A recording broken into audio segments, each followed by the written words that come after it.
les damos la bienvenida a todos los asistentes. Mi nombre es Marcelo Quevedo, presidente de la sección de supresión y extinción de incendios de ANAPSI, de nuestra Asociación Nacional de Protección contra Incendios en Chile.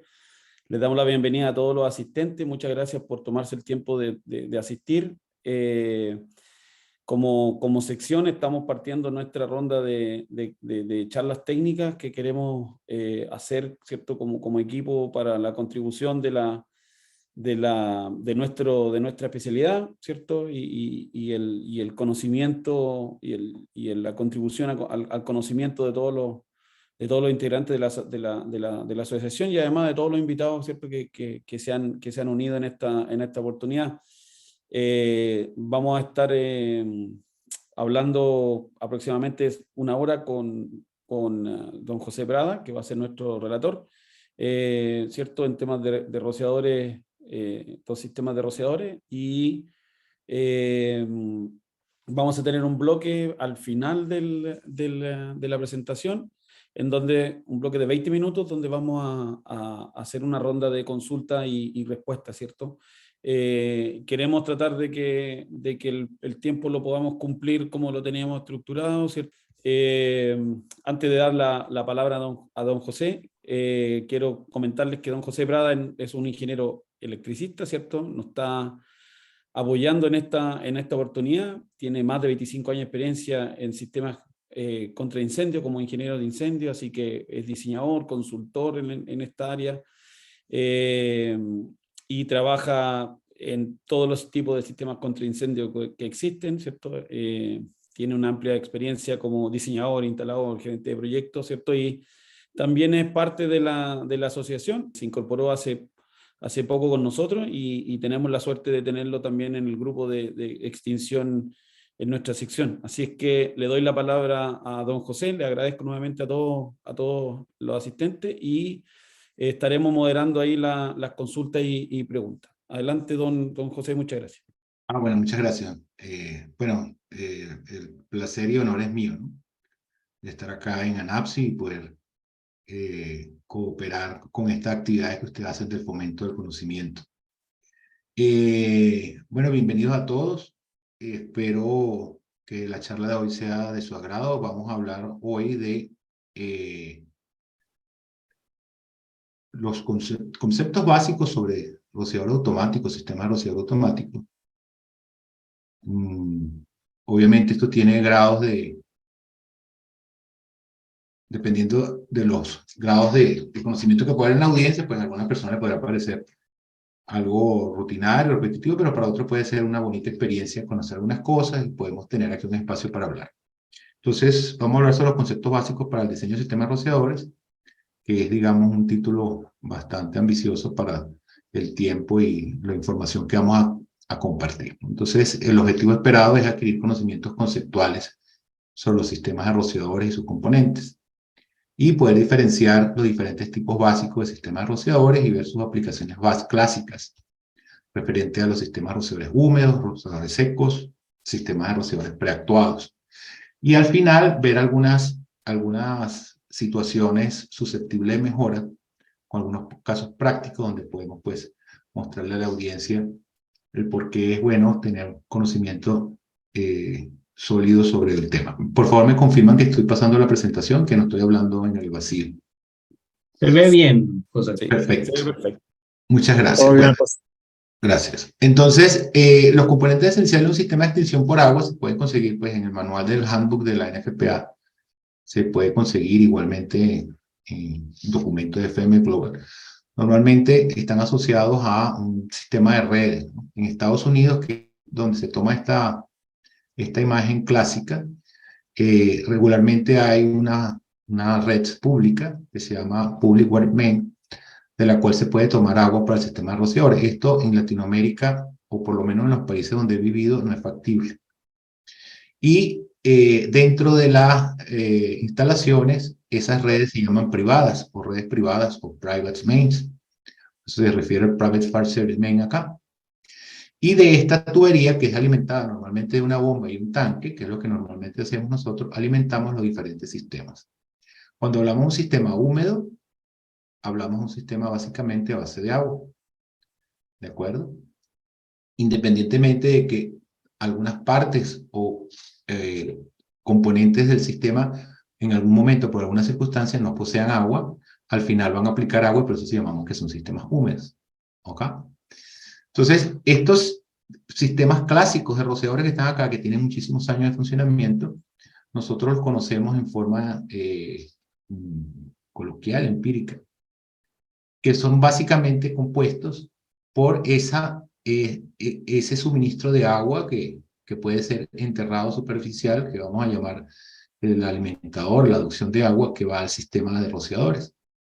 Y normalmente diferenciamos una etapa, una estación que llamamos estación de control, que se llama System Riser, que alimenta los ramales donde están los rociadores. Normalmente el tubo o cañería desde donde se conectan los tubos que tienen conectados los ramales le llamamos alimentadores o principales, y a los tubos que contienen los rociadores le llamamos ramales o lines o branches en inglés. ¿De acuerdo? Entonces, este sistema puede despiezarse en varios componentes, ¿no? ¿De acuerdo? Primero lo que llamamos el System Riser o montante del sistema, estación de control. Tiene varios nombres dependiendo del país. Es una de las bellezas que tiene Latinoamérica, que los regionalismos también afectan a los sistemas contra incendio. Entonces, esto que está acá, voy a evitar las definiciones bibliotecarias, ¿sí? Voy a tratar de hacer más coloquial esto. Esto no es más que una parte del sistema donde me permite cerrar el agua que va al conjunto de rociadores y eventualmente tener algún tipo de medición de presión, algún tipo de alarma de activación y un punto de drenaje. ¿Ok? Hay que tener en cuenta que en inglés riser también puede referirse a un tubo liso, ¿ok? O a una que llamamos nosotros velas también. Entonces, cuando nos referimos a System Riser o montante del sistema, nos referimos específicamente a esta estación de control. ¿De acuerdo?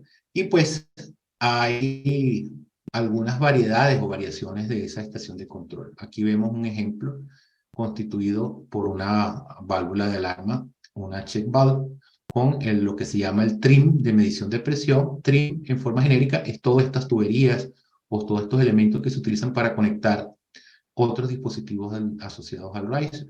Entonces, esto le llamamos un trim de presión, ya vamos a ver un poquito más adelante. A esto le llamamos el trim de drenaje. Uno de los componentes de este System Riser es la válvula de control, también llamada válvula de corte. Esto cuando yo era niño, cuando comencé en esto, normalmente eran válvulas USY, como este que se muestra acá, que tiene una ventaja, pues, robustez y mínima pérdida de presión por el tipo de que se compuerta. Pero hoy día se utilizan mayoritariamente para los sistemas de rociadores, sistemas de conexiones de manguera, etc. Y salvo específicos requerimientos de algunas normas como la NFPA 20 que puede pedir una USY en la succión de la bomba, se usan normalmente estas válvulas mariposa o butterfly. ¿Okay? Hay de diferentes tipos de cuerpo, ¿ok? Están las LUC, las de tipo galleta, etcétera, pero normalmente la que utilizamos nosotros en protección contra incendio son las de cuerpo ranurado. ¿Ok? Estas válvulas, para que sean útiles para un sistema contra incendio y para que cumplan con algunos requerimientos que están establecidos en la NFPA 13 o la FM 20, que es como el equivalente de la NFPA 13, parte de la NFPA 13 en FM Global, debe tener unos componentes mínimos. ¿Ok? Lo primero, debe tener una caja de engranajes, esto que está acá marcado como el número 4, perdón, el número 2, una caja de engranaje de retardo, que hace que al usted girar la válvula, la apertura del flapper, de la mariposa de la válvula, tarde un tiempo mínimo que requiere la norma, que tiene que ser como mínimo 10 segundos en pasar de totalmente abierto a totalmente cerrado. Por ello, estas válvulas vienen provistas de este tipo de engranaje de retardo. Igualmente, deben tener un indicador de posición para saber si está abierta o cerrada, por cuanto acá, al girar la válvula, no hay ningún tipo de indicador. Normalmente esto se llama bandera. Y si la bandera es está paralela a la tubería, significa que está abierta, y si está atravesada con respecto a la tubería, significa que está cerrada. Y eventualmente, no necesariamente todas las válvulas, pero la mayoría de las que se instalan, traen una supervisión eléctrica, que no es más que un conjunto de contactos eléctricos, normalmente abiertos y cerrados, que se utilizan para supervisar el estado de la válvula con nuestro sistema de detección de incendios. ¿De acuerdo? El otro componente esencial de este montante, que comenzando hablando que es un montante de sistema de rociadores húmedos, ¿ok? Está la válvula check. Esta válvula check pues ha cambiado durante el tiempo. Antes eran también llamadas, y todavía existen, válvulas de alarma, pero en esencia es una válvula check, o check que se dice en Colombia, ¿ok? O válvula antirretorno, que permite que pase, una vez que se despresuriza la tubería, que pase el agua, y cuando el sistema está normal, permite empaquetar el agua por encima de la clapeta y evita que retorne. Igualmente, como le mencionaba, esta válvula check, ¿ok? También le llaman ready riser, válvula check riser, tiene varios nombres, eso depende del fabricante. Normalmente tiene unos puertos de conexión para los manómetros de medición que se requieren normativamente que sean al menos uno por encima de la clapeta, una conexión del drenaje, ¿ok? Dependiendo del modelo y dependiendo de otros requerimientos, pueden tener otros componentes. Aquí podemos apreciar igualmente dos ejemplos con diferentes marcas. Normalmente las válvulas check de sistemas húmedos traen unas tapas con tornillos, como vemos acá, en el caso de la roja y en el caso de la negra, para desensamblarlo y tener acceso a la clapeta, ¿ok? de la válvula. Aquí tenemos un ejemplo de un sistema de rociadores húmedos.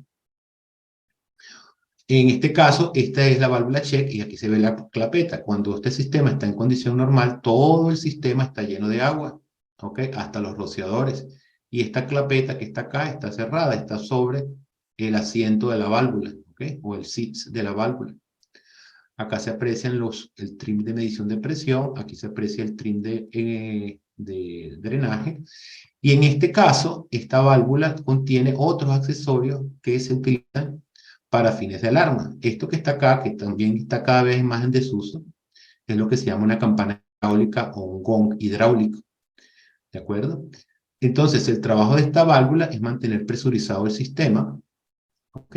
El cual está constantemente lleno de agua. Una vez que un rociador se activa, como se muestra acá, entonces empieza a pasar agua, la clapeta se abre y fluye agua a través de la tubería hasta el rociador que se activó. Y en este caso que tiene estos accesorios son en el número 6, marcado con el número 6, un motor hidráulico que es una campana que funciona con agua, y una vez que pasa agua a través de este sistema, se mueve y suena. Eso se usaba mucho antes. Y posee, en el caso de que exista una fuente de presión variable, que pueda existir, se coloca lo que se llama una cámara de retardo retard chamber, que lo que permite es evitar falsas alarmas en el mecanismo mecánico del gong, producto por variaciones de presión. Entonces, la única manera que él suene es que pase suficiente agua como para llenar la cámara de retardo y que pase agua. Pero pequeños poquitos de agua, o buchitos, como decimos nosotros, de agua no van a hacer que suene. ¿Okay? Entonces, todos estos accesorios alrededor de la válvula check permiten medir la presión del sistema, permiten drenarla, o permiten conectarlo a otros elementos como alarmas locales que pueden ser requeridas por el código. ¿Ok? ¿De acuerdo? Igualmente, también se puede proveer de un sensor de presión para verificar la activación del sistema, y eso se utilizaba también antes conectado a la cámara de retardo. Hoy día utilizamos otros elementos. Como les mencionaba, cuando se utiliza cuando se utiliza un gong hidráulico, una campana hidráulica, normalmente se utiliza una cámara de retardo, ¿ok? Y esto también incluye lo que se llama un trim del inspector, que no es más que un conjunto de válvulas, normalmente abiertas y cerradas, para probar la campana sin necesidad de activar el sistema de rociadores mediante el test point, que debe colocarse normalmente al final. Hoy día, a lo que estamos acostumbrados nosotros normalmente es a instalar un flow switch o interruptor de flujo, que es lo más común hoy día, ¿ok? Permite la supervisión del sistema. Estos flow switches solamente se pueden utilizar en sistemas húmedos, están proscritos en sistemas secos porque obviamente se pueden dañar, por cuanto al no haber agua en la tubería, al pasar agua pudiesen dañarse. Entonces solamente se utilizan en sistemas húmedos que están constantemente presurizados con agua. ¿De acuerdo? Se usan normalmente para generar una alarma local o para ser supervisados por un sistema de detección. ¿Por qué sirven para generar una alarma local? Porque en el interior del interruptor de flujo hay un juego de contactos, normal, lo que se llama un relé tipo C o un juego de contactos C, ¿ok? Donde normalmente hay dos juegos de contactos normalmente cerrados y abiertos. Entonces nosotros podemos supervisar, acá hay un ejemplo muy, ¿cómo se llama eso? Muy simplificado, de un panel con un IDC o una zona de detección, pudiese ser, o también pudiese ser un módulo de monitoreo, whatever, que está monitoreando entre el contacto común y el normalmente abierto del switch de flujo, y en caso de que se active, pues reporta la señal. Y adicionalmente, el otro juego de contactos normalmente abierto, aquí está normalmente abierto, normally open, y aquí el común, se puede pasar a través de los 24 voltios de una fuente local, y aquí se puede conectar una campana eléctrica. Entonces nosotros podemos, con este sensor de flujo, podemos también tener una campana local similar a la campana hidráulica, pero en este caso eléctrica. Y a su vez podemos hacer la supervisión, si así lo requiere el código o la autoridad competente, de las flow switch. Recuerden que por la NFPA 101, sección 9.6, se permite como método de inicio del sistema de alarma la supervisión del sistema de rociadores. Entonces, aparte de la System Riser que vimos, que normalmente es un tubo vertical que está en la parte de abajo del edificio, etcétera, hay otras como versiones de Riser, ¿ok? Que son las que llamamos las estaciones de control de piso, ¿ok? Estas estaciones de piso normalmente se usan para sectorizar los rociadores por piso, aunque no son obligatorias. Muchas personas piensan que son necesariamente obligatorias cuando tienes más de un nivel, ¿ok? Si bien la norma dice que cuando tienes más de un nivel se deben colocar, también te dice que hay excepciones en caso de que el área total que sirve del montante, que está restringido por el riesgo, no se supera, pueden omitirse, ¿de acuerdo? Entonces, no son realmente obligatorias, aunque es una buena práctica colocarla, aunque no sea obligación. Deben tener al menos una válvula check, ¿ok? Una válvula de corte, el manómetro de presión, al menos uno, y regularmente traen uno, y un puerto de drenaje, donde también se agrega lo que se llama un test and drain, que permite simular la apertura de un rociador y probar el sistema desde la estación de flujo, ¿okay? Si el sistema lo requiere, porque la presión en el punto de conexión de la derivación hacia el sistema de rociadores puede llegar a superar presión máxima de operación de los rociadores, 175 psi típicamente, entonces también se le agrega una válvula de alivio de presión para mantener la presión por debajo de la presión de operación. Entonces hay muchos arreglos de diferentes marcas, hay unos muy simples como este, hay unos más complejos, y de hecho hay ahorita uno, no recuerdo la gente de, se me olvidó. Bueno, Vitauli compró ahorita la empresa y tienen uno que tiene una patente donde la estación de control viene integrada con el sensor de flujo y hace mucho más fácil la instalación. Perdón. Permítanme un segundo acá. Listo. Entonces, la válvula de test and drain es obligatoria en las estaciones de control de piso y es opcional en el montante. Es decir, normalmente en el montante no se colocan las test and drain. Se colocan cuando por alguna razón no se puede colocar el test point, que es una derivación de un rociador que se debe hacer al final del sistema. Y si por alguna razón y la autoridad competente lo permite, se puede sustituir por un test and drain. Normalmente en los montantes, digamos, vamos a llamarle montante tradicional, no se colocan test and drain, solamente se colocan en las estaciones de control de piso. Con independencia de esto, en el riser, el drenaje suele ser una conexión lateral a la check a través de una válvula, ¿ok? Bien sea una válvula angular formal o puede ser como este caso que pusieron un nipple y una válvula de bola. Esta válvula de bola, como no es esencial, no tiene por qué ser listada, solamente aprobada. Y como para la descarga del sistema, no tiene problema de que sea una válvula de este tipo, de cierre rápido. El diámetro ¿cómo se llama? De este drenaje es de acuerdo al diámetro del riser, del montante. ¿Ok? Entonces, por ejemplo, cuando el montante llega hasta 2 pulgadas de diámetro, esa conexión de drenaje tiene que ser de 3/4 o mayor, entre 2,5 y 3,5, 1/4 mayor, y de 4 o mayor, 2 pulgadas. Por eso es que normalmente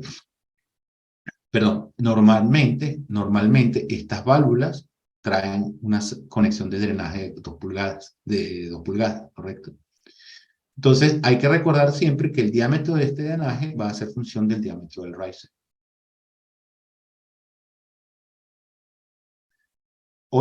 Un tips para que lo tengan siempre pendiente: estas válvulas que están acá no son un accesorio estándar de la válvula check o la ready riser o el riser check, como quiera que se llame en su país la válvula, ¿ok? Es una válvula que hay que pedir aparte o inventarse algo como el dibujito que les mostré anteriormente.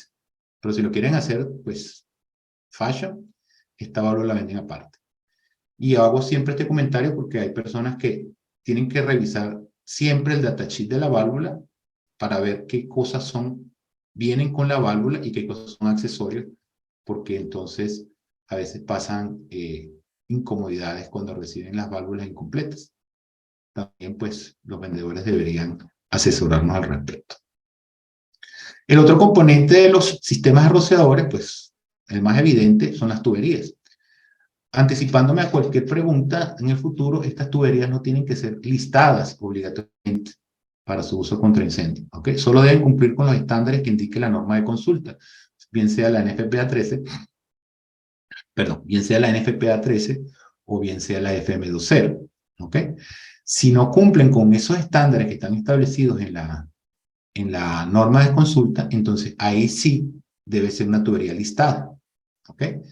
Entonces, acá hay un ejemplo de la tabla de la versión en español del 2019 en NFPA 13, donde habla de los materiales y dimensiones de las tuberías y tubos, y aquí menciona las normas que rigen los tipos de tubos que se van a utilizar. Por lo menos aquí hablan de tubería ferrosa, soldado y sin costura. Entonces, por lo menos acá, esta especificación normalizada para tuberío de acero negro revestido de zinc y todo este cuento que está acá, que cumpla con la ASTM A795 o la A795M. Igualmente la ASTM A53 o A53M, etc. Entonces, perdón. Me perdí. Ok. Entonces, de acuerdo a la NFPA 13 y la mayoría de los códigos similares, la tubería debe cumplir con un código, con una norma o con un estándar, ¿de acuerdo? Y esa tubería debe venir marcada con el estándar. De hecho, la autoridad competente debería poder revisar el marcaje de la tubería y por ende debería pintarse después que la autoridad competente ha revisado el marcaje. ¿Okay? Si la tubería, aparte de cumplir con un estándar, es listada, aparte del marcaje, debería venir acompañada de un certificado de cumplimiento del estándar correspondiente. ¿De acuerdo? Y normalmente, y de acuerdo a lo que recomiendan las normas de consulta, las tuberías listadas se deben instalar según su listamiento. ¿Ok? Es decir, que pueden haber ciertas particularidades específicas de instalación que están establecidas en el listamiento. ¿De acuerdo? Igualmente, las tuberías enterradas deben cumplir con estándares específicos. Normalmente la tubería enterrada o soterrada, como dicen algunos países, o underground. Yo sé que mi inglés no es muy bueno, pero bueno, ahí vamos. Suele ser de plástico. Típicamente se utiliza PVC, CPVC, C900 o tubería de polietileno. Igualmente, como se mencionó acá en la norma correspondiente, que esta es la 24, si no mal recuerdo, ¿ok? Recomiendan las tuberías, si van a usarse de plástico, de polivinilo PVC de 4 hasta 12 pulgadas tienen que ser AWWAC 900 o AWWAC 905 y así sucesivamente. ¿De acuerdo? Igualmente, no requieren ser listadas, pero su instalación debe ser de acuerdo al manual del fabricante. Esto es supremamente importante, esto es lo que normalmente la gente olvida. Otra cosa es que no se permite tubería metálica enterrada salvo en tramos entre la siamesa o conexión de bomberos y el sistema, que son esos tramos cortos que se pueden requerir conectar, en cuyo caso debe tener una protección. Fuera de ese pedacito de tubería no se debe colocar tubería metálica enterrada. Algunos países y otras normas corporativas pudiesen permitir la instalación de tubería metálica enterrada. ¿Alguna vez se permitió o se mencionó en la NFPA 24 que se podía utilizar tubería metálica enterrada si estaba listada para tales fines? Pero eso ya nunca apareció esa tubería y eso lo sacaron de la norma. ¿Ok? Toda la tubería metálica, toda la tubería no metálica, que es el término correcto para referirnos a la tubería plástica, debe ser instalado de acuerdo al manual de su fabricante. El uso de tubería plástica requiere mucho cuidado durante la instalación, ¿ok? Y requiere seguir los pasos, recomendaciones de cómo se debe hacer la trinchera, zanja, ¿ok? Cómo se debe limpiar la tubería, cómo se deben presentar los tubos.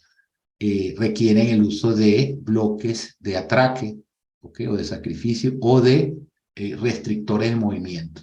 Si está utilizando tubería de polietileno, pues hay muchas de estas cosas que no se requieren, ¿de acuerdo? Pero igualmente deben acatarse las normas de instalación del fabricante. De igual manera, los accesorios para unir las tuberías y los dispositivos deben cumplir con estándares de la norma de consulta. Igualmente, aquí se muestra un ejemplo, la tabla 741, donde me dicen que dependiendo del tipo de accesorio que voy a utilizar, debo acatar una norma específica. ¿Ok? ¿De acuerdo? En el caso de los accesorios ranurados que nosotros manejamos, deben ser listados.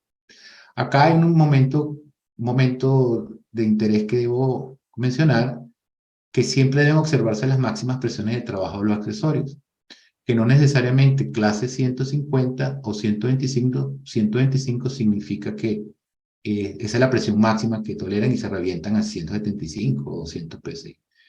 Las clases están asociadas a presiones que no necesariamente son la nominal que aparecen ahí. ¿Ok? Pero sí deben observarse las presiones máximas de trabajo de los accesorios, sobre todo cuando estamos trabajando en standpipes, en tuberías de mangueras, conexiones de mangueras para edificios altos, donde pudiesen requerirse presiones altas. ¿Ok? ¿De acuerdo? Igualmente, bueno, al principio de la presentación dije que la presentación estaba basada en la mayoría de las dudas que mucha gente tiene, ¿no?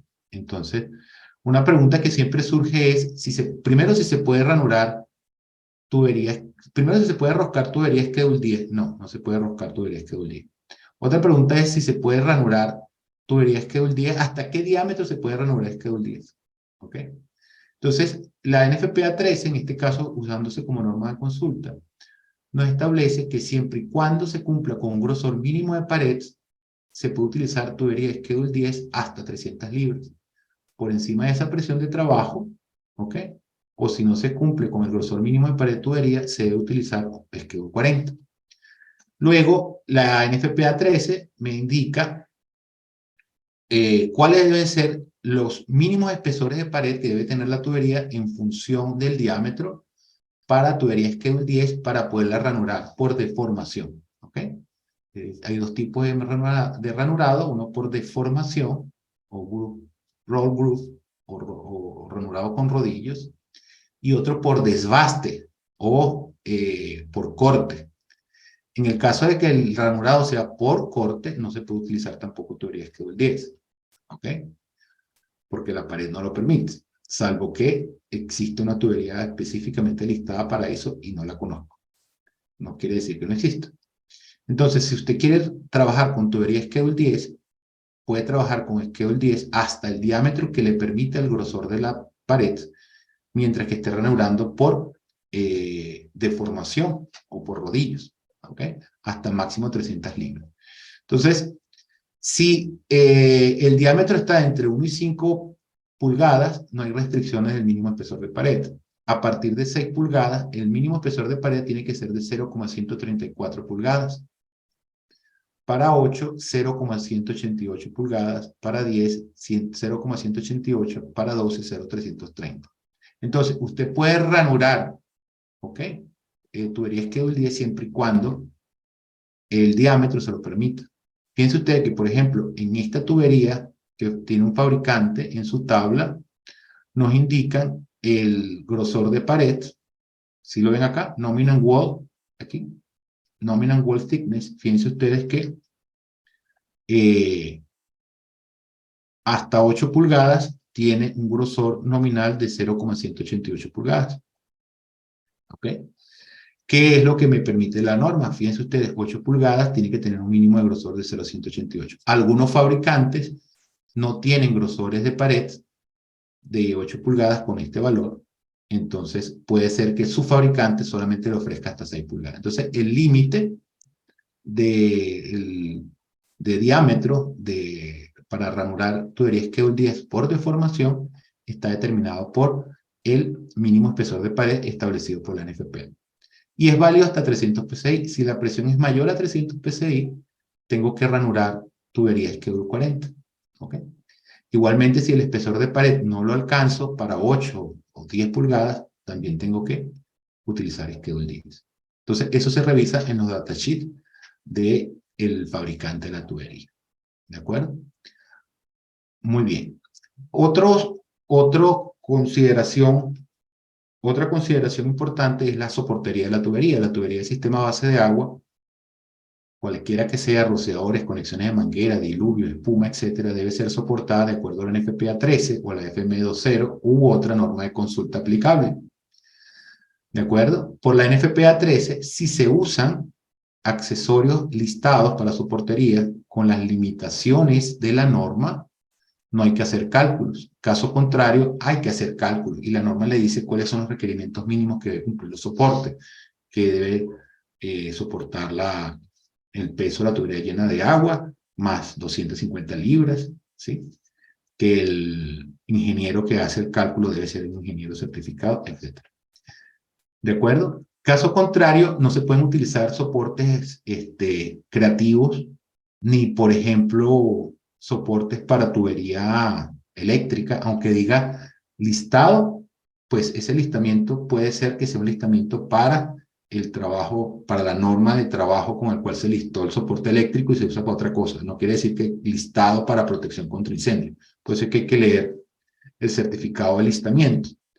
Y no se pueden hacer tampoco aseveraciones como que pues esta tubería está soportada sobre el pollo, el pedestal, ¿sí? De concreto, la base de concreto, y pues el soporte no hace nada. Cosas como esas no se deben hacer, ¿de acuerdo? Esos mitos como que la tubería descansa sobre un soporte no son válidos como justificación de uso, porque muchos ingenieros a veces quieren ser un poco arrogantes y hacer creer que uno es ignorante y dicen ese tipo de aberraciones. Si usted no va a utilizar un soporte cuyos componentes estén listados para protección contra incendio, o sea, listados para ser usados en sistemas de protección contra incendio, ¿ok? Con las recomendaciones de la NFPA 13 o la FM20 o similar norma, usted tiene que hacer los cálculos, ¿de acuerdo? Por eso es que no se deberían utilizar soportes de conductos eléctricos, estos, ¿cómo se llaman? Perfiles, ¿sí? De esos perfiles que utilizan para techos y esas cosas, ¿de acuerdo? Debería hacerse cálculo. Estos soportes, que normalmente se llaman en la norma colgantes, aunque en Latinoamérica también utilizamos otras versiones, ¿ok? Deben ser espaciados en la tubería de acuerdo al diámetro de la tubería y el material de la tubería. Aquí se muestra un ejemplo, pueden haber otras tablas, ¿ok? Donde me indican que dependiendo del tamaño numeral de la tubería, hay un espaciamiento máximo entre estos soportes. Entonces, por ejemplo, típicamente para una tubería, perdón, para una tubería de ¿qué? De 100 es 4 pulgadas, ¿sí? ¿De acuerdo? En tubería de acero, excepto pared delgada, debería estar espaciado a máximo a 4.6 metros. Pero fíjense ustedes que en la medida de que el diámetro disminuye, la distancia entre los soportes también disminuye. Y si se utiliza tubo de cobre o CPVC, que eventualmente es menos esbelto que la tubería de acero, entonces estas distancias pueden ser menores también. Fíjense usted que para una tubería de 40 milímetros, en tubería de acero se pueden espaciar cada 4.6 metros, pero en tubería de acero delgado, máximo 3.7, y para cobre máximo 3, y para CPVC 2.1. ¿Ok? Esta distancia va a depender de la norma. En caso de que no existan correas, ¿sí?, de techo u otros elementos estructurales para colgar o fijar los soportes, deben usarse trapecios o cualquier otro arreglo similar para colgar la tubería. Hay normas como la FM20 que ofrecen soluciones cuando tienes distancias superiores a las máximas permitidas por la norma. Por ejemplo, la norma le dice que debe colgar esa tubería máximo distancia de soporte cada 4.6 metros, y pues no tiene dónde colgarlo, pues tiene que ser creativo, puede utilizar trapecio, pero no le dan opciones. Pero, por ejemplo, FM Global tiene su propia tabla de distancias máximas entre soportes, y adicionalmente a eso da soluciones en caso de, por ejemplo, tenga mayor distancia entre los soportes porque la estructura no se lo permite, como es, por ejemplo, el caso de este doble colgante. ¿Okay? Entonces, hasta 8 metros usted puede espaciar los soportes dobles colgantes. ¿Okay? Pero NFPA no tiene un criterio similar. Y como no se pueden mezclar normas, no podemos mezclar NFPA 13 con FM20, ¿okay?, ni FM89.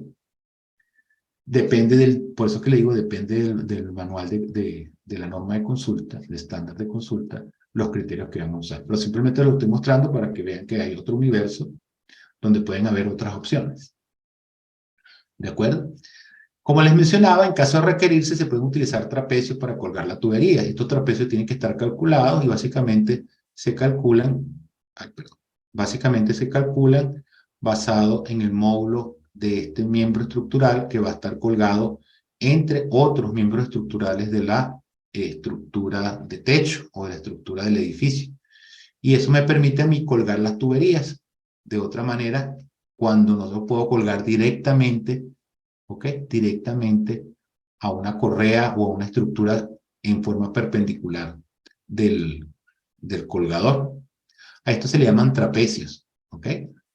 Y se pueden diseñar de diferentes maneras. La NFPA 13 provee un método simple de cálculo y le da información sobre cuánto es el módulo mínimo requerido para el miembro que se va a utilizar, ¿ok?, para el colgante, y en función de eso se selecciona el tipo de miembro que se va a usar, si va a ser tubería o va a ser ángulos, ¿ok?, de diferentes tamaños, ¿de acuerdo?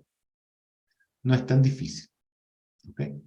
De igual manera, deben atenderse todas las consideraciones de la norma de consulta en cuanto al diámetro de las varillas, la ubicación de los soportes respecto al último rociador. Por ejemplo, un rociador, un arm over de un rociador se puede dejar con o sin soporte dependiendo de la presión de trabajo, o si puede requerir una distancia máxima o mínima dependiendo de la presión de trabajo, o puede permitir una máxima longitud del arm over, del bracito del rociador, dependiendo de la presión de trabajo. Entonces, esos son detallitos que hay que leer en la norma de consulta. Entonces, hay muchos requerimientos y otras tantas licencias a la hora de soportar y deben ser tomadas en cuenta. ¿Ok? De igual manera, hay que tomar en cuenta la protección contra terremotos, que es lo que nosotros llamamos en forma genérica soportería antisísmica, aunque debería ser más bien sismo resistente. En algunas literaturas y versiones en español de la norma la llaman oscilantes también, o antioscilación. ¿Ok? Esto garantiza básicamente que en un caso de un sismo el sistema mantiene su integridad, ¿ok?, para poder reingresar los ocupantes al edificio una vez que ha habido un terremoto. No tanto por el cuento ese que ¿cómo se llama eso?, se parten tuberías de gas y todo eso, no, sino que hay un terremoto y la tubería debería mantenerse de tal manera que no se dañe, para que cuando reingresemos a la ocupación el sistema siga operando, siga funcionando. También porque pueden existir movimientos normales de la estructura, movimientos diferenciales de la estructura, por, ¿cómo se llama esto? Expansión, dilatación estructural y dilatación y contracción estructural que pudiesen aplicar estrés sobre la tubería si no están debidamente arriostrados, y eso también puede generar daño a la tubería. Entonces la soportería sismo resistente tiene varias funciones, aparte de que no solamente la soportería sismo resistente son los únicos cuidados que deben atenderse para la protección del sistema con respecto a sismos. También hay que incluir cierto grado de flexibilidad en la tubería cuando la tubería pasa entre dos edificios que tienen independencia de movimiento o entre los cuales pueden haber movimientos diferenciales o juntas sísmicas de los edificios. ¿Ok? Se pueden utilizar arreglos de codos flexibles, o también se pueden utilizar juntas fleximetálicas. Pero parte también de la protección contra daños de sismos de la tubería incluye el uso de acoples flexibles que deben ser colocados en ciertos sitios de las tuberías verticales para garantizar, entre otras cosas, que siempre, digamos, como regla general, para uno recordar por qué debe hacerlo, la tubería del sistema debe estar firmemente fijada al techo. ¿Ok? Para eso proveemos también de soportería sismo resistente. ¿Ok? Y ese movimiento del sistema junto con el techo debe ser solidario en caso de un sismo. Entonces, si se mueve el techo, no se debe mover la tubería que está pegada al techo, y ese movimiento debe ser solidario con las placas inferiores. Para evitar que se partan los tubos, entonces le debes agregar flexibilidad a los tubos verticales. Y hay unas reglas en función de distancia, ¿ok? Hay unas reglas en función de longitudes que se deben seguir para ubicar estos acoples flexibles, ¿ok? Y deben usarse acoples flexibles en esos tubos verticales que tengan más de 0,9 metros de largo. Solamente se pueden utilizar acoples flexibles para fines de garantizar flexibilidad a la tubería en los puntos donde se requiera. Fuera de eso, no se pueden utilizar para unir tubería. ¿Ok? Si usted utiliza una junta para conectar tubería, una junta flexible, un acople flexible para una tubería normal, ¿ok? Entonces, usted tiene que arrastrar a ambos lados del acople flexible con soportes sismo resistentes laterales. La flexibilidad de tubería vertical va a permitir que el sistema pegado al techo, pegado a la placa del edificio, se mueva solidariamente, ¿sí? Con las placas del suelo, sin que se rompa la tubería que sube o que baja el sistema. Por eso es que se debe agregar ese grado de flexibilidad. Aquí se muestra este dibujito, cortesía de la gente de las personas habitables. Aún así, en los puntos donde se requiera flexibilidad, tampoco es que sea obligatorio todo el tiempo utilizar juntas acople flexible, pero es el método más fácil. También se pueden utilizar juntas elastoméricas, pero tienen que ser listadas y son extremadamente costosas y engorrosas de instalar. ¿De acuerdo? Estos soportes se instalan de acuerdo al tipo de movimiento que yo quiero restringir. Los laterales evitan que se mueva la tubería en forma perpendicular o restringo el movimiento lateral. ¿Ok? Y deben instalarse máximo a cada 12 metros. Y pongo un asterisco, ¿ok? Porque eso va a depender de... Señor, ¿se acabó el tiempo? Sonó una campanita. Puede continuar, José. Solamente una conexión. Ok, listo. Deben instalarse máximo a cada 12 metros. Y máximo es sujeto a los cálculos que deben hacerse. Por eso que le puse un asterisco. Ya vamos a ver el asterisco. Y en cada cambio de sentido de la tubería, más otras reglas que se puedan aplicar de longitud sumativa, etcétera, pero normalmente se deben colocar soportes laterales en cada cambio de dirección de la tubería, ¿ok? Y máximo, después que se ajustan eso, cada 12 metros. Los longitudinales restringen el movimiento axial de la tubería, es decir, evita que se muevan en este sentido. Las laterales evita que se muevan en este sentido, los axiales en este sentido. ¿Ok? Y también deben instalarse máximo cada 24 metros y en cada cambio de sentido de la tubería. Eso quiere decir que en cada cambio de dirección o de sentido de la tubería, en cada cruce, ahí deberían haber un soporte longitudinal y un soporte lateral. ¿Ok? Y están los que se llaman de 4 vías, que son los laterales longitudinales, que restringen el movimiento en ambos sentidos, perpendicular y axial. Y normalmente se utilizan son en los montantes o en los risers, donde debería haber uno máximo cada 7.6 metros, también sujeto a cálculo. ¿De acuerdo? ¿Por qué el asterisco? Porque los soportes sismorresistentes se deben calcular en función de la zona de influencia del soporte. Entonces, si yo estoy calculando este soporte lateral que está aquí, la tubería que yo tengo que arrastrar es esta tubería principal que está acá y los ramales que están pegados a la tubería principal. Obviamente, si este es un tubo de 6 pulgadas que conecta ramales de 1 pulgada, no va a tener el mismo peso que si esto es un tubo de 8 pulgadas o de, sí, vamos a ponerle 8 pulgadas con ramales de 3 pulgadas. Entonces, probablemente la distancia máxima entre los soportes pueda variar. Cuando usted hace los cálculos, pudiese ser que tiene que colocar soportes laterales cada 6 metros o cada 7 metros, o una combinación entre la máxima distancia entre ellos y la disponibilidad de un punto de estructura para poderlo fijar. Por eso hay que calcularlo, y todos hay que calcularlo. Obviamente, si yo tengo estos que son repetidos, pues no tengo que calcular este y este. Pero si yo este que estoy usando acá, lo cambio de posición, lo coloco en otra parte y cambia la tubería que está pegada al soporte, tengo que volverlo a calcular. ¿Ok? Es decir, cada vez que yo cambio la ubicación de un soporte o que cambian las condiciones de instalación o si cambia el punto de enganche con la estructura, yo tengo que volverlo a calcular. ¿Ok? Por eso cuando te dice, pero ¿por qué ese proyecto tiene tantos soportes sismorresistentes? Pues porque los cálculos me dijeron que era así. ¿De acuerdo? Cada soporte debe calcularse de acuerdo a su ubicación, carga, orientación, etc. Un mismo soporte cambiado de lugar puede requerir un cálculo adicional. ¿Ok? Y existen herramientas web de cálculo cuando pueden simplificar el proceso. No es que te hacen las cosas solas, porque tú tienes que saber qué estás haciendo, para poder obtener la documentación del cálculo de los soportes.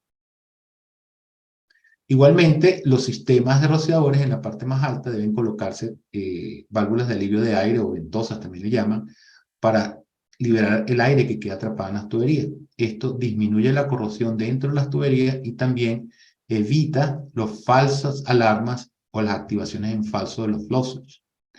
De igual manera, cuando la presión del sistema en el punto de conexión puede llegar a superar la máxima presión de operación de los rociadores, deberían también adicionalmente una válvula de alivio de presión.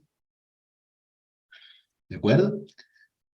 Ahora, los otros componentes importantes del sistema de rociadores son los rociadores, son las reinas del sistema. En este caso, reyes, pues no quiero ser, ¿cómo se llama eso? Segregar. Vamos a llamarlo sprinkle, que es genérico. Entonces, el rociador no es más que un dispositivo mecánico, ¿ok? Con un elemento sensible al calor. En el pasado normalmente era un bimetálico, un fuse link. Ahorita se han popularizado los bulbos de vidrio. Este bulbo de vidrio está lleno de una mezcla de agua y alcohol o de otros productos, ¿ok? Otros productos químicos. Normalmente esa mezcla es un secreto industrial, pero pueden tener sileno, etileno y mezclas de cualquier tipo de alcoholes y de esta sustancia, que básicamente lo que hacen es modificar el punto de ebullición del agua. Eso, junto a una burbuja de aire que se deja de un tamaño específico, es lo que determina la temperatura de activación. No es mercurio, no es un producto satánico, porque el color simplemente proviene de un colorante. ¿Ok? ¿De acuerdo? Y el bulbo define la temperatura de operación. Normalmente un rociador tiene estas partes básicas, ¿ok? Que es la conexión, el tapón, los brazos el elemento sensible y el deflector. Que normalmente lo que hace la magia es todo este conjunto, todo este conjunto. Es decir, si tú modificas los brazos, modificas el deflector, puedes cambiar las condiciones de operación del rociador. Y los rociadores pueden tener muchas clasificaciones. Pueden clasificarse por su desempeño, rociadores de control, o normalmente son los Standard Spray o CMDA de Control Mode Deficitario, ¿ok? Parecido a estos que están acá. O pueden ser de supresión o de control para almacenaje, como los SFR o los CMSA, que son rociadores especiales, como el CMSA, que es un rociador de modo control, pero para aplicaciones específicas de almacenaje, o el SFR, que es un rociador de supresión, no de control. La diferencia es que este mantiene el fuego pequeño, la supresión tiende a extinguirlo, ¿ok? También se pueden clasificar por su orientación, colgantes, montantes, si son de pared, etc. También pueden tener una clasificación por su temperatura, temperatura ordenada, intermedia, alta, ¿ok?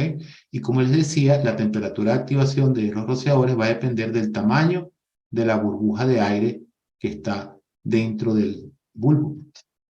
Por lo tanto, ustedes pueden tener ¿cómo se llama esto? Lo pueden revisar la próxima vez que tengan un rociador en sus manos y se van a dar cuenta que dependiendo de la temperatura de activación, así va a ser el tamaño de esa burbuja de aire.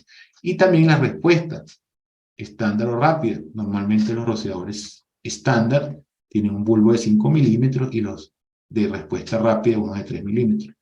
Los rociadores Quick Response regularmente se utilizan en riesgos ligeros, hoteles, etc. También se pueden clasificar por su cobertura en estándar y extendida. Los rociadores de cobertura extendida pues tienen un radio más grande de cobertura que los Standard Spray. Y otros de aplicaciones especiales, como los de áticos, que esto sí yo no sé dónde se puede usar. Acá en Latinoamérica, aunque acá en Chile he visto que muchas casas de madera de repente aplican acá, para las torres de enfriamiento o para ductos, que se utilizan unos rociadores especiales para los ductos que llevan gases o vapores, etc. Y hay toda una gama de detectores también, de rociadores no cerrados. El hecho de que un rociador no tenga bulbo, ¿de acuerdo? O no tenga elemento de activación, eso lo confiere el nombre de abierto o no cerrado, ¿ok? Pero no necesariamente un rociador no cerrado se constituye en una boquilla. El término boquilla o nozzle, ¿ok? No implica necesariamente que esté abierto, ni tampoco un rociador abierto es necesariamente una boquilla nozzle. Entonces, un ejemplo de boquilla es esta, por ejemplo.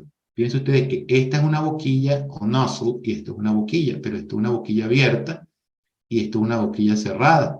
Esta es una boquilla de alta velocidad que trabaja con un bulbo. Esta normalmente se utilizan en los ductos de cocina. ¿Ok? ¿De acuerdo? Esto es un rociador abierto, pero no es un nozzle. Esto es un rociador para agua espuma, lo que se llama un foam water sprinkler. Esto es una boquilla de window, ¿cómo se llama esto? De ventana, ¿ok? Y pueden haber diferentes tipos de rociadores abiertos que no son boquillas y diferentes boquillas que no necesariamente son abiertas, ¿ok? Entonces, hay una gama impresionante de rociadores y por ende a veces hay que revisar la hoja de especificación. Igualmente, los rociadores se espacían o se ubican dependiendo de su riesgo. Entonces, hay unas áreas máximas de cobertura y unas distancias máximas entre los rociadores que deben ser respetadas, que están fijadas por el riesgo. Desde el punto de vista de la NFPA 13, el riesgo es el reto que debe enfrentar el rociador para controlar o extinguir un incendio. Entonces, en función de una clasificación que solamente aplica para la NFPA 13, ¿ok?, que son ligeros, ordinarios y extra, en función de estas clasificaciones de riesgo, aplican las áreas máximas de cobertura y las distancias máximas entre los rociadores. ¿Ok?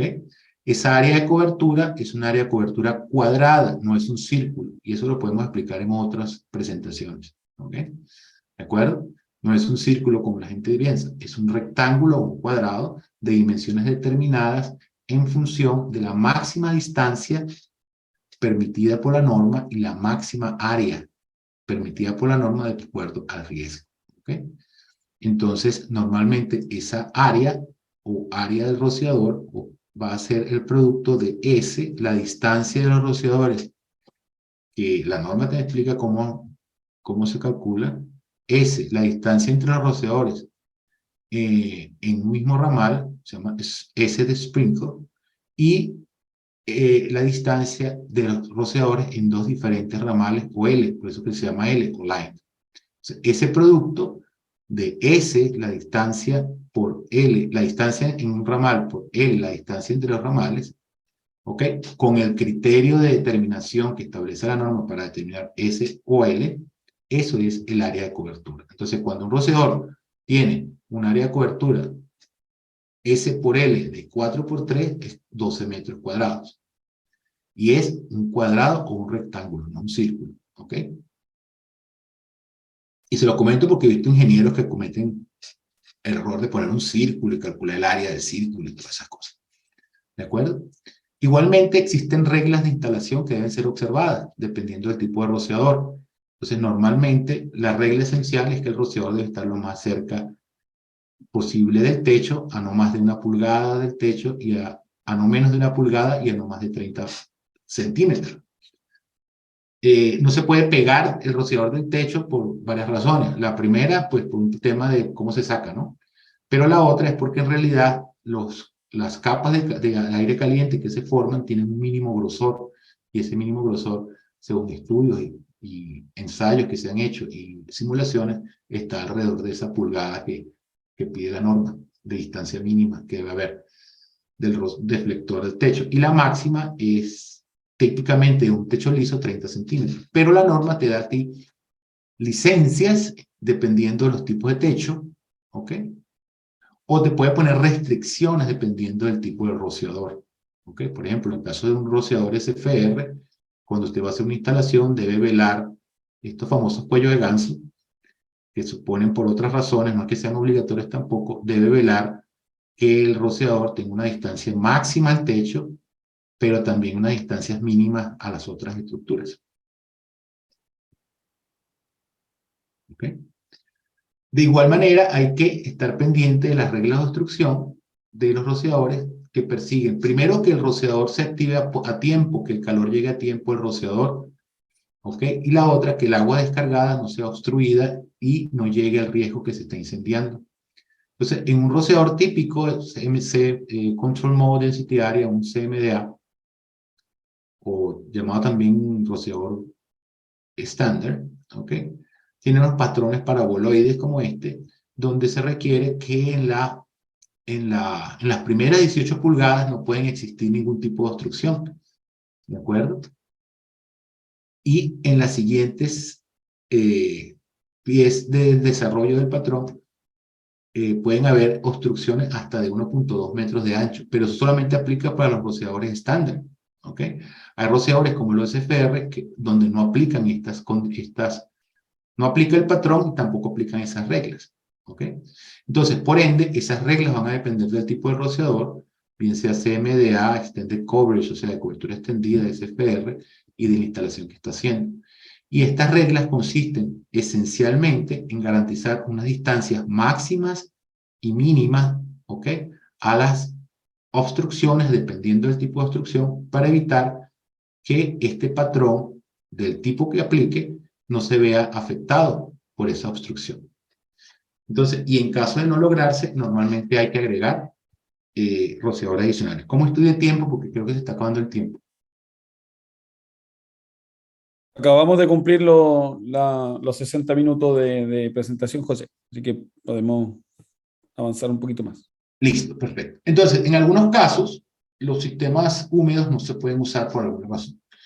Una, porque no puede ser prudente. Una es que el sistema haya riesgo de congelamiento del agua que está dentro del rociador, dentro de la tubería, o cuando el fuego crece muy rápidamente, no podemos esperar que se abra un rociador y venga el otro rociador para que abra. ¿Ok? O cuando el cliente tiene temor respecto a una activación accidental del sistema. Entonces, en esos casos se pueden utilizar sistemas que no tienen agua dentro de la tubería. Entonces, esos sistemas le llamamos en forma genérica sistemas secos, ¿ok? En forma genérica. Así como los otros le llamamos sistemas húmedos, a estos se llaman secos, ¿ok? Y hay básicamente 3 sistemas secos, ¿ok? El sistema seco simple, ¿ok? Los sistemas de diluvio y los sistemas de preacción o acción previa, o preaction, o preactuado, también le llaman, le llaman de varias maneras, que pueden ser de 3 tipos: enclavamiento simple, enclavamiento doble o sin enclavamiento. ¿Ok? Entonces, el más simple de todos son los sistemas de tubería seca. En los sistemas de tubería seca, normalmente nosotros tenemos una válvula que se llama válvula seca o dry valve, ¿ok? Donde no hay agua después de la válvula, sino que hay aire. Puede haber nitrógeno, pero normalmente lo que se pone es aire. Y se coloca un compresor de aire suministrando aire a la tubería y se mantiene la tubería presurizada con aire. Entonces, al no haber agua, si esa área es sensible a congelarse, pues no se va a congelar. ¿Ok? ¿De acuerdo? Entonces, en los sistemas secos normales, sistemas secos estándar, la activación de un rociador produce la caída de la presión del aire en el sistema y permite el paso de agua a través de la tubería. ¿Eso qué quiere decir? Que si usted rompiera un rociador accidentalmente o rompiera la tubería accidentalmente en un sistema seco normal, va a pasar agua, va a entrar agua. Entonces, el hecho de que sea seco no garantiza que sea seguro si su temor es que haya una rotura accidental que le dañe algo dentro del ambiente. O bien sea que pueda haber también un paso de agua accidental a una cava refrigerada, por ejemplo, a un frigorífico. ¿Ok? ¿De acuerdo? Y estos sistemas secos tienen limitaciones de diseño importantes. Por ejemplo, no se permiten que sean arreglos en malla, ¿ok? Y se debe garantizar un tiempo mínimo de actuación. Es decir, debe haber un tiempo mínimo dependiendo del volumen de agua del sistema, de 60 segundos máximo. Entonces, aquí vemos un ejemplo con una válvula Viking seca. ¿Ok? Fíjense ustedes que hay un compresor. Regularmente el compresor tiene que haber un sistema de acondicionamiento de aire. Se recomienda también que esto sea aire seco. Tiene un pressure switch, un interruptor de presión para verificar que tiene presión de aire, y un pressure switch para garantizar, saber si se está despresurizando la línea, es decir, que hay una activación producto de despresurización de la línea. ¿De acuerdo? Y entonces toda esta tubería está llena de agua hasta acá, ¿sí? Y se mete aire a la tubería, y cuando se rompe un rociador, eso hace que salga el aire, y el aire hace que reduzca la presión acá en esta cámara y se abre el clapper de la válvula seca y pasa agua, ¿ok? Hacia los rociadores. Y un dispositivo de medición de presión detecta la activación del sistema, parecido a lo que hace el flow switch. Aquí hay un video, pero si me pongo a poner los videos, nos quedamos acá hasta más tarde, donde hay el proceso de setup de una válvula seca Vitaulic. Entonces, básicamente hay que hacer unos pasos previos de lo que se llama imprimar o cebar el sistema para meter aire. Fíjense ustedes que acá, esto que está acá en verde es aire, y esto que está aquí en azul es agua. Entonces, cuando la válvula está en condiciones normales, se imprima, se llena de aire en la tubería, se cierra el drenaje con el cual se estaba purgando el sistema, se abre la válvula y deja el sistema presurizado hasta la base de la clapeta. Y si se rompe un rociador, entonces el fuego produce la ruptura de un rociador. Eso hace que ¿cómo se llama esto? Que empiece a salir aire por este control de presión que está acá. Esto desbalancea la presión acá en la clapeta y hace que pase agua. Y una vez que esto se usó, hay que hacer el proceso inverso. Se debe cerrar esto, se debe cambiar el rociador, se debe vaciar el agua y se debe volver a hacer el proceso de setup o cebado. ¿Ok? También tenemos las válvulas de diluvio. La válvula de diluvio es una válvula donde el sistema no tiene agua en absoluto y las boquillas o los rociadores son abiertos. ¿Ok? Y entonces estas boquillas están conectadas al sistema mediante perdón, estas boquillas abiertas o rociadores abiertos no tienen agua, tampoco tienen aire, entonces están expuestos a la presión atmosférica. Y están conectados a un suministro de agua controlado por una válvula on-off de agua. Normalmente los sistemas de rociadores abiertos o boquillas en un sistema de diluvio se utilizan para controlar incendios de crecimiento muy alto o en combinación con sistemas de espuma o similares. ¿Ok? Entonces, cuando se abre esta válvula, fluye el agua por todos los rociadores. ¿Ok? Es decir, el agua fluye por todos los rociadores al mismo tiempo. Las aplicaciones de estos sistemas de diluvio normalmente son para protección de transformadores eléctricos, llenaderos de combustible, ¿ok? Hangar de aeronaves, y todas ellas donde podemos requerir la aplicación de agua en forma muy rápida, ¿ok? ¿De acuerdo? También se pueden utilizar en otras aplicaciones especiales. Yo diseñé sistemas de estos para orujo, lo que queda de la semilla de palma, donde saca aceite. Una aplicación típica acá en Chile, aparte de las tradicionales, pues son también la protección de bandas de transporte en la minera.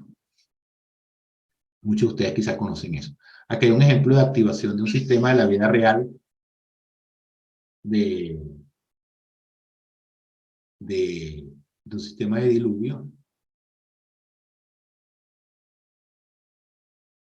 Y aquí se está utilizando para aplicar sobre unas bombas y un tren de válvula en una estación de manejo de gas. ¿Ok?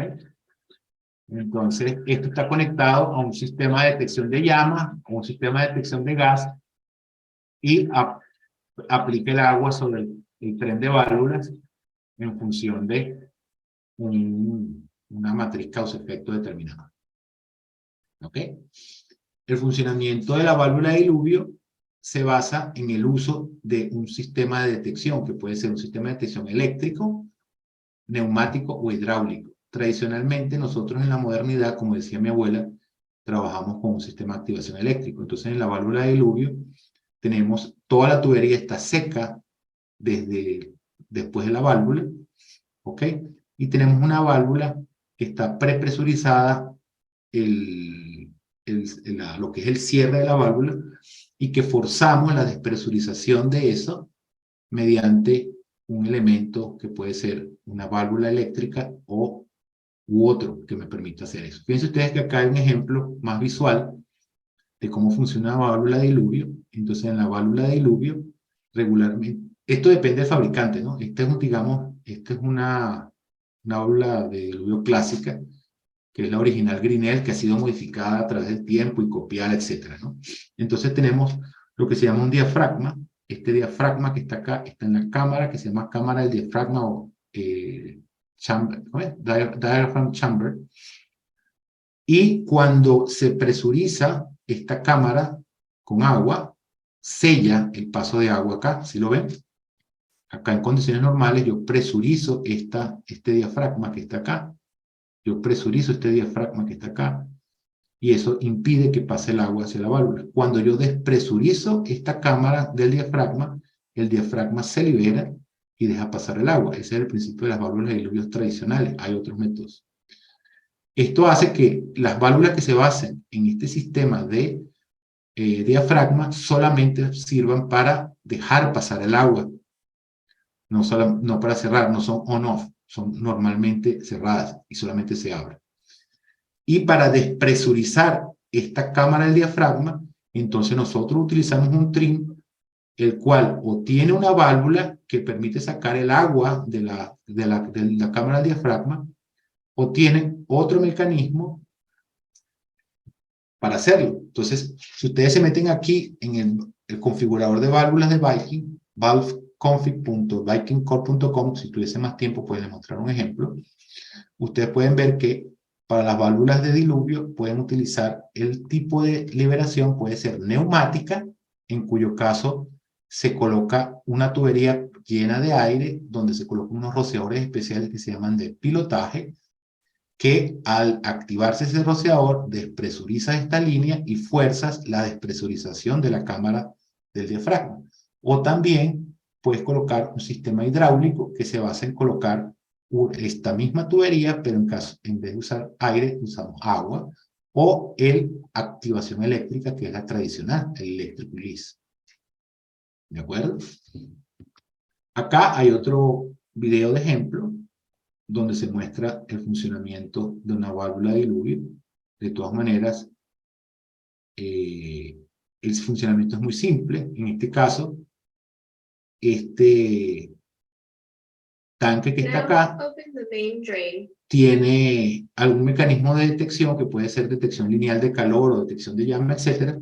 Está conectado a este panel de liberación, y cuando ese panel de liberación detecta el fuego, pues activa esta válvula de solenoide y hace que se despresurice la cámara del diafragma y deja pasar el agua hacia el riesgo.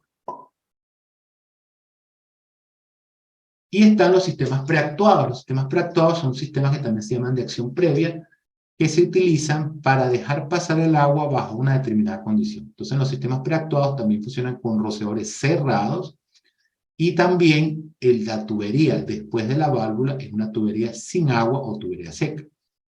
Pero hay de 3 tipos básicamente, ¿ok? Y se usan dependiendo del riesgo donde se van a usar. No necesariamente por el hecho que usted no quiera agua acá, se deben usar siempre los mismos. Es un error también que cometen los diseñadores. ¿Ok? Entonces, bajo este principio hay básicamente 3 tipos. Un sistema de enclavamiento simple, ¿ok? Que admite agua en la tubería al operar los dispositivos de detección. Es decir, si usted tiene aquí, si esto fuese un sistema de preacción simple, tengo los rociadores cerrados normales y tengo un sistema de detección auxiliar necesario para poder actuar sobre la válvula. Entonces, si tengo un sistema de preacción simple, la única manera que entre agua al sistema es que se active el sistema de detección. Entonces, si se activa el sistema de detección, entra agua al sistema. Si no se activa el sistema de detección y se rompe un rociador accidentalmente, o se rompe la tubería, no entra agua. Por eso es que estos sistemas de acción simple se pueden utilizar tranquilamente en áreas donde usted no quiere que, ¿cómo se llama esto? Que una ruptura accidental de rociador le genere agua adentro. Entonces, toda esta tubería acá igual está presurizada con aire o nitrógeno, y si se rompe un rociador sin que se active el sistema de detección, entonces se censa la pérdida de presión como una avería. Entonces se verifica que hay. Si se rompe el rociador, no entra agua, salvo que se active el detector o los detectores. Y por eso es mejor que un sistema de acción doble cuando así lo permite el riesgo, porque cuando se activa el sistema de detección, se llena inmediatamente de agua el sistema y entonces pues se transforma en un sistema húmedo normal. Están los sistemas preactuados sin enclavamiento que permiten el paso de agua, bien sea que se active el sistema de detección o bien sea que se active un rociador. Es decir, cualquiera de los 2 eventos va a generar que entre agua acá. Entonces, un sistema sin enclavamiento no me sirve para un riesgo donde yo quiero evitar agua accidental. Esto normalmente es un sistema seco mejorado, que yo lo utilizo en áreas susceptibles a congelamiento. No, susceptible a congelamiento no implica para protección de congelados, ¿ok? No confundir ambos conceptos. Y está el sistema de enclavamiento doble, donde el agua se admite en el sistema única y exclusivamente si están los 2 eventos presentes, ¿ok? Si se activa el sistema de detección y se activa un rociador. Entonces, no importa en qué orden ocurran esos eventos, tienen que ocurrir ambos para que pase agua hacia el sistema. Entonces, son especialmente indicados para proteger almacenamientos de congelados, ¿ok? Como eso que ahorita moderno, que los CDI están llenos de comida congelada. Entonces, la regla general de uso de estos sistemas preactuados es esa. Los sistemas de enclavamiento simple se recomiendan en áreas no refrigeradas donde una fuga o activación accidental es no deseada. Por ejemplo, archivos, data centers, bibliotecas, turbinas, ¿ok? Museos inclusive. Sin enclavamiento se recomiendan para sistemas secos muy grandes, que superan la capacidad normalmente permitida en una válvula seca tradicional. Y el enclavamiento doble su uso, y de hecho fue diseñado por la industria específicamente, donde hay riesgo o áreas de congelamiento, como almacenes refrigeradas, cámaras frigoríficas, etc. ¿Ok? Entonces, acá igualmente hay un video de cómo funciona una válvula de Johnson Control, que es Tyco, que era Grinnell, ¿sí? Donde nos muestran cómo funciona un sistema de doble enclavamiento. ¿Ok? Entonces, en este caso igual hay un sistema de detección, están los rociadores, y la activación depende de la concurrencia de la activación del sistema de detección y de los rociadores. ¿Ok? Salvo eso, no va a pasar agua por la tubería hacia los rociadores. Muy bien. Igualmente están las válvulas. De acuerdo a ciertas normas, se deben garantizar una mínima cantidad de válvulas para conectar los sistemas. Estas válvulas pueden ser de tipo vástago not rising stem, de vástago no ascendente, ¿ok? Las cuales pueden operarse, usarse dentro de una caja de conexión o pueden requerir un poste indicador, como se muestra acá. Estas válvulas, dependiendo de la norma de consulta, pueden requerirse cada 6 sistemas, cada 5 sistemas, ¿ok? Si la tubería es superficial, pueden ser mariposa o SY, y el una o la otra van a depender pues de la necesidad de inversión, la hidráulica o restricciones de código. Pero también si son superficiales, esas válvulas de corte normalmente se usan mariposa. Entonces, para finalizar, esto ha sido una carrera, ¿no? Yo soy muy locuaz, me he tenido que trozar la lengua. Entonces, para terminar, normalmente se cometen muchas omisiones al comenzar a diseñar e instalar sistemas a base de agua, en especial rociadores. Entonces, las siguientes imágenes, a manera educativa, muestran algunos ejemplos, ¿ok? Algunos ejemplos de situaciones o instalaciones que deberían ser mejoradas. Si se considera que la imagen mostrada deba ser removida, por favor escriban APSI para removerla de la información escrita. Entonces, ejemplos, casos típicos de malas instalaciones, como les decía, es que la soportería debe cumplir con los requisitos del capítulo 17. No se deben utilizar soportes no recomendados o soportes eléctricos.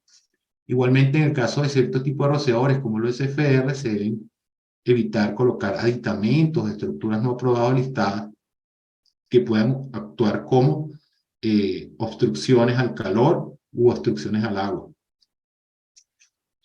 ¿De acuerdo? Se deben observar la soportería. Debemos evitar hacer soportes, como le dicen acá en Chile, los soportes así creativos. En Colombia le dicen hechizos. El mismo nombre, José. Hechizos, ok. Hechizos. Evitar soportes hechizos, ok. O instalar los rociadores sin cumplir con las mínimas o máximas distancias permitidas por la normativa, ok. Evitar el uso de deflectores colectores de calor que no están permitidos por la NFPA 13. De hecho, hay estudios hechos por Hughes en los años 90 donde demuestran que esto más bien retrasa la activación de los rociadores. ¿Ok? Estar pendiente de la ubicación de los soportes para evitar que los soportes se constituyan en una obstrucción.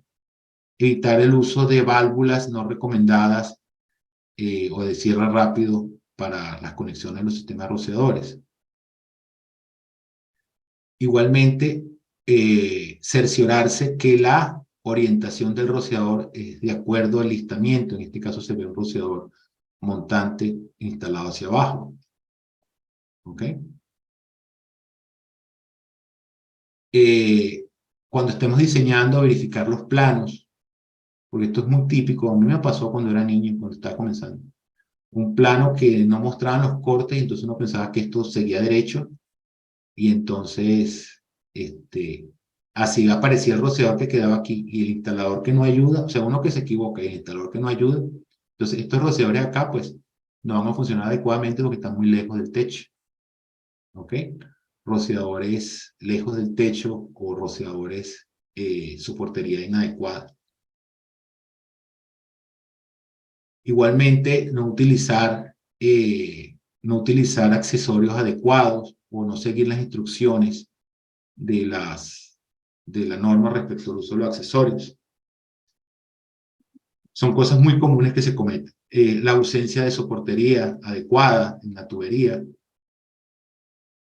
Son ejemplos.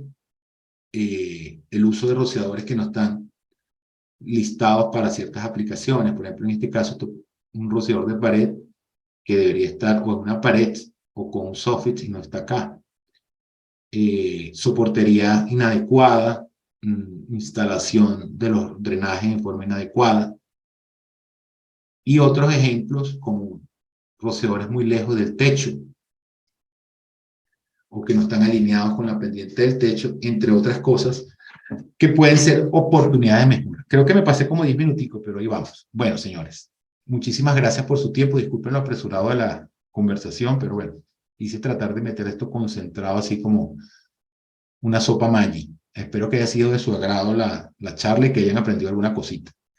Entonces, no sé cómo es el negocio de las preguntas. José, muchas gracias por tu excelente presentación. Siempre el tiempo falta para poder hablar de estos temas con mayor profundidad, pero me parece que ha sido una presentación súper técnica y que cumple lo que queríamos como equipo. Así que vamos a partir con esta ronda de consultas y respuestas. Tenemos ya un par de consultas. Alexi, ahí usted le doy la palabra entonces para que pueda ir haciendo las consultas que han hecho los asistentes. Correcto. Buenas tardes. Voy a hacer las consultas que alcanzamos a anotar. Aquí, don José, tenemos una pregunta de Jaime Bravo. ¿Ya? Vamos a ver si ojo, a ver si las puedo responder, ¿no? Me puedo negar a responder. Sí, sí. De repente no tengo el conocimiento o la información aquí en mano. Si no las No, contestamos. pero ahí. Sí, si no las contestamos después, ahí lo ayudamos entre todos, las contestamos después. Entonces, Jaime, buenas tardes. Dice, el mantenimiento normal de la red, ¿cuánto debería ser y qué debe considerar? Por ejemplo, prueba de sistema UPS del generador, prueba del generador para la bomba de recambio de agua, del tanque acumulador, recambio de agua a la red u otros. Gracias. Jaime escribió eso. La NFPA 25 es la que determina cómo son las tareas de inspección, prueba y mantenimiento de los sistemas basados en agua. ¿Ok? Entonces, la NFPA 25, si no mal recuerdo, está dividida en 14 capítulos que incluyen los diferentes sistemas, tuberías, standpipe, rociadores, bombas contra incendio, espuma, etcétera, y tiene 2 capítulos finales de válvulas e investigaciones de obstrucciones, si no me recuerdo. Entonces, ahí están específicamente cuáles son las tareas de inspección, prueba y mantenimiento que se deben realizar para los sistemas basados en agua. ¿Ok? Cada sistema va a tener sus características y cada sistema va a tener sus propias tareas de mantenimiento. Entonces, normalmente lo que hace uno es diseñar el plan de mantenimiento a partir de la NFPA 25, ¿de acuerdo? Entonces, es ahí donde le aparece cuál es la frecuencia de inspección, prueba y mantenimiento. Lo que nosotros normalmente llamamos en Latinoamérica como mantenimiento de la red o mantenimiento del sistema, apropiadamente debería llamarse plan IPM o de inspección, prueba y mantenimiento, porque no siempre hay que hacer mantenimiento a las redes de agua o a los sistemas de agua. Esa sería mi respuesta. Acá tenemos a Rodrigo Ojeda. Dice, hola, quería saber el tipo de software que recomiendan para realizar los cálculos hidráulicos.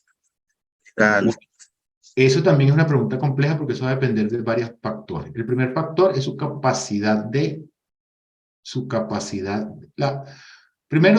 inversión. Los softwares a veces se parecen mucho a los carros. Usted puede tener plata para comprarse un carro nuevo y prefiere quedarse con el carro viejo porque lo conoce. Pero, por ejemplo, ahorita se pueden conseguir económicos de baja inversión, el SHC, el Simple Hydraulic Calculator, vale como $350 la licencia. Esa es de la gente de Ignis, creo que se llama así, Ignis, de software. Luego está el Elite Fire, que es un poquito más costoso. Puede utilizarse también el KitKat, que es del ingeniero Lozano, venezolano, que también es usado ampliamente. Mucha gente utiliza, aunque no lo recomiendo, el PyFlow. No lo recomiendo no porque sea malo, sino porque no te genera ¿cómo se llama eso? Los reportes por la NFPA 13. O el AutoSprint. El AutoSprint yo creo que es el más popular, pero necesita tener $17,000 para poder usarlo. Porque el AutoSprint te permite diseñar y calcular al mismo tiempo. Si él me pregunta, para comenzar a diseñar, y usted que tiene una empresa pequeña está aprendiendo, le recomiendo el Simple Hydraulic Calculator. Después que usted lo aprende a usar, es una cosa súper divina de trabajo, es súper barato, vale $350. Y trae una utilidad para extraer información de AutoCAD. Entonces usted puede diseñar en AutoCAD y extraer información. Y paga una sola vez esos $350. De ahí para abajo, pues, los otros que le comenté. De todas maneras, si tú buscas en internet Power Sprinkler Hydraulic Calculation Software, le aparecen varias opciones. Pero le recomiendo esos tres: el Elite Fire, el SHC y el AutoSprint. Sí, yo Excelente. personalmente he ocupado el Elite Fire y para el tipo de proyectos que uno regularmente hace es un buen software, ¿no? Yo Sí. lo ocupo ya casi 10 años y ha sido bastante eficiente. Sí, exactamente. Excelente. Vamos con la siguiente pregunta. Miguel Valdés dice, en un sistema de preacción de doble enclavamiento neumático eléctrico, ¿qué se debe hacer primero? ¿Setear la válvula de diluvio y luego se presuriza con aire o viceversa? No, el proceso de setup es el que recomienda el fabricante. Normalmente se debe drenar la tubería, ¿ok? Y se debe setear la válvula, presurizar y cerrar las válvulas correspondientes para dejar el sistema armado. Pero cada fabricante puede tener alguna variación en el proceso de setup. Por ejemplo, la de Viking puede ser un poquito diferente a la de Tyco, etc. Entonces, no soy conocedor profundo del funcionamiento de ciertos tipos de hardware. Podemos investigar y dar una respuesta posterior al ingeniero. La vamos a dejar pendiente esta. Sí, Y Miguel Valdés nuevamente. En todo caso, perdón, Sí. Alexis, para complementar lo que dice José, justamente es recomendable y revisar el manual del fabricante de la válvula que está operando, porque justamente hay bastantes diferencias de operación o de armado de este tipo de válvulas, depende de cada marca, así que siempre la recomendación es tomar Sí. el manual del fabricante. Sí, señor. Sí, es diferente diseño. Miguel Valdés nuevamente dice, ¿cuál deben ser los delta de presión entre parada, bomba jockey, arranque bomba jockey y arranque bomba principal? Bueno, eso está escrito en la parte de secuencia de arranque de la NFPA 20, pero normalmente uno puede nombrar cosas externas a NAPSI. Yo tengo una página web. ¿Eso se puede nombrar? Claro, claro que sí. Sí. Ok, yo tengo una página web que es www.josepra.com. Ahí pueden buscar en búsqueda, ponen jockey o presión y ahí aparece un artículo. Pero básicamente, y ahí está bien explicado, lo que le voy a decir es breve. Normalmente la presión de la jockey es algo que pues se genera una discusión por ahí en Facebook. La presión de la jockey tiene que estar seteada a la presión de cierre de la bomba principal. Entonces, la presión de parada de la bomba jockey debería ser la presión de churn de la bomba principal más la presión mínima presión de succión o la mínima presión estática que tenga la bomba. Despreciando eso, suponiendo que la válvula, el tanque tenga unos 10 psi de presión y que la presión de churn o de cierre de la bomba sean, qué sé yo, 150 psi, entonces la presión de parada de la jockey debería ser 150 más 10, 160 psi. Pero como mínimo, que eso lo recomienda la FM37, si no me recuerdo que es la de norma de bomba de FM Global, corrigen si me equivoco. Como mínimo, la presión de parada de la jockey tiene que ser la misma presión de cierre de la bomba principal. ¿Ok? ¿De acuerdo? Porque, ¿cuál es la idea? Que si la presión de cierre de la bomba principal es 150 psi, la presión de parada de la jockey debe ser 150 psi. Porque cuando la bomba principal arranca, instantáneamente alcanza esa presión. Y entonces, para evitar golpes de ariete, si usted mantiene presurizada la tubería por debajo de esa presión, tiene más riesgo de golpe de ariete. Entonces, la presión de parada de la jockey tiene que ser como mínimo la presión de Church de la bomba principal. La de arranque, 10 psi por debajo. Y la de arranque de la principal, 5 psi por debajo de la presión de arranque de la jockey. Y si tiene otras bombas que arrancar, porque tiene un tren de bombas en paralelo, de 5 en 5 psi. Entonces, terminando el ejercicio, suponiendo nada más la presión de cierre de la bomba principal en 150 psi, esa debe ser como mínimo la presión de parada de la bomba jockey. La presión de arranque, 10 psi menos, sería 140 psi, y la presión de arranque de la bomba principal sería 135 psi, sí, 140 menos 5, 135 psi. Pero de todas maneras, más detalles los puede conseguir en la NFPA 20, eso creo que es capítulo 9, capítulo 10. Sí, José, gracias. Y además, además comentarle a todos los asistentes que tenemos una segunda charla técnica pronto, que seguramente va a ser el próximo mes, en donde vamos a hablar justamente de sistemas de bombeo de incendio. Así que también les vamos a invitar sobre ese tema con mayor extensión. Alexis. Sí, mire, quedan 4 preguntas, ya las seleccioné.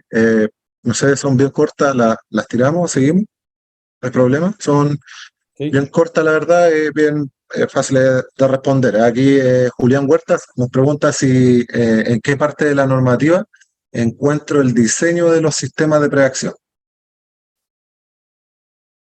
Y pues, en la NFPA 13, pero no me acuerdo el capítulo. Eso es como capítulo 9, la parte de hardware, system component. Tendría que buscarlo en la norma. Yo no me sé la memoria la norma de memoria. Ahí están son los requerimientos de hardware, ¿ok? ¿Cuáles son las limitaciones de hardware?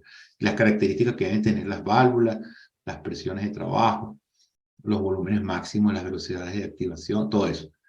¿De acuerdo? Las otras partes, pues, es el diseño tradicional del sistema de rociadores. Pero no recuerdo el capítulo, eso lo siento. Pero está Sí, entre el no, capítulo 7 y el capítulo 9. no hay problema. Después está Abraham, dice, ¿por qué se considera el área de cobertura cuadrada, siendo que la parábola es redonda en su descarga? Porque no hay forma de predecir, no hay forma de predecir realmente ese círculo.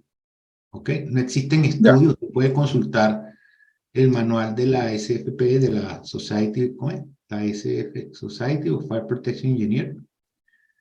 Y puede conseguir mucha documentación en internet en la que se demuestra que no hay manera de determinar ese círculo. Entonces, fíjese usted, por ejemplo, la presión mínima de diseño teórica, la presión mínima que puede operar un rociador son 7 psi. En la medida que el rociador aumenta la presión, aumenta ese círculo. Inclusive a presiones superiores a 70 psi se deforma y ya no es un círculo, sino un ovoide. Entonces, no hay manera de predecir realmente cómo va a ser ese círculo. Esos patrones que tienen los fabricantes son patrones que se utilizan para ensayos, pero usted no sabe a qué presión va a trabajar su rociador. ¿De acuerdo? Entonces, y además, si usted entra y busca y baja información que hay en Tyco, en Viking, etc., la densidad provista por el rociador varía en función de la distancia con el eje. Entonces, no es constante. O sea, al final, la densidad que usted obtiene en piso es una contribución de los diferentes rociadores que están alrededor del rociador que se activó. Un rociador único no te garantiza la densidad que tú quieres. Entonces, ¿qué es lo que se hace con ese rectángulo? En ese rectángulo lo que se hace es calcular una densidad promedio de aplicación de una parte de ese patrón que usted ve como un paraboloide. Por eso es que no se considera un círculo, porque no hay manera de predecir el círculo que va a actuar en el momento que usted va a diseñar. Entonces es mucho mejor trabajar con la abstracción del rectángulo. Perfecto. Bueno, una de las últimas, dice el Miguel Valdés, tengo entendido que cuando se utiliza un strap solo para alimentar un rociador, dice, ¿en qué parte de la norma puedo encontrar esta información? No, no recuerdo que eso esté limitado. No. Eso es un accesorio. Igual, justamente yo también recuerdo que son accesorios y que no la norma no es específica en aquello. Y la ¿Queda una última de última? Abraham, disculpe, Sí, queda una última consulta. queda una última consulta. Abraham dice, ¿en qué lugar se considera rociador en la escalera de emergencia interiores? Eso lo fija un código. La NFPA 13 no establece dónde deben ir los rociadores. Eso lo debe que explicar un código como la NFPA 101 o el IBC, etcétera. Habría que revisar el código respectivo y la ocupación para ver si se requiere o no. No puedo Excelente. Y con él, responderlo desde el punto de vista de la 13. excelente, don José. Con eso hicimos la hazaña y terminamos, la verdad, parece todas las preguntas, así que impecable. Ahí Felipe hizo unos comentarios respecto que en el capítulo 9 hay algunos casos especiales como escalera y algunas otras cosas. De la 13, de la NFPA 13, Perfecto. como Muchas para gracias. responder esa última consulta. Gracias, Felipe. Y con eso sí hicimos la hazaña de haber terminado esto. Estuvo muy buena la presentación, así que gracias. Ahí va para el cierre. Sí, No, eso, gracias a ustedes. muchas gracias a todos los asistentes de este webinar. Gracias, José, por su aporte. Alexis, Carlos, por la ayuda en organizar esta actividad. Vamos a generar al menos una presentación mensual de este tipo de cosas técnicas, ¿cierto?